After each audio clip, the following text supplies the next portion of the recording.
Qualifying circumstances and moderate sedation codes we have already discussed in the anesthesia chapter. Please go and review them.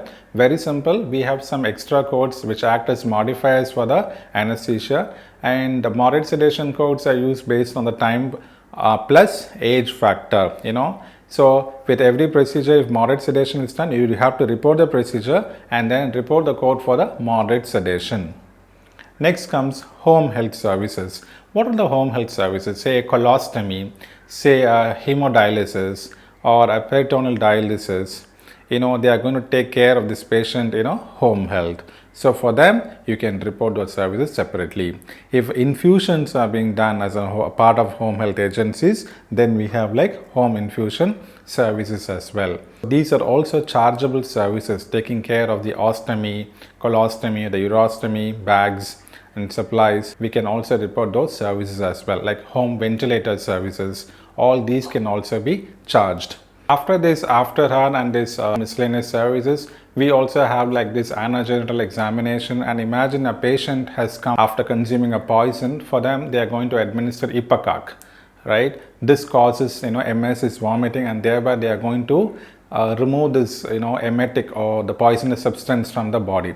So these are all some miscellaneous procedures that the office can bill. Next comes the home health procedures. Here, all these procedures which can be done at home, we can report them as separately. Say like a ventilator management or colostomy or the urostomy bags, attention to them, we can report separately. If there is any respiratory service that is being done or care of the newborn child as a home service, we can also report that separately. Plus is hemodialysis, which is given as part of the home service, can also be reported separately. And we have specific code sets for the home infusion services. Depending on the time that is being spent, we can report the infusion services.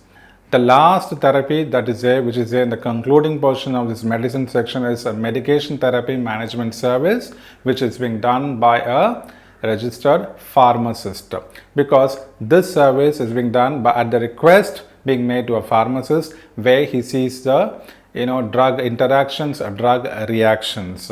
So now the healthcare physician is just requesting the pharmacist opinion, and here you can bill it based on the time that is being spent and also on the basis of whether the patient is new or established.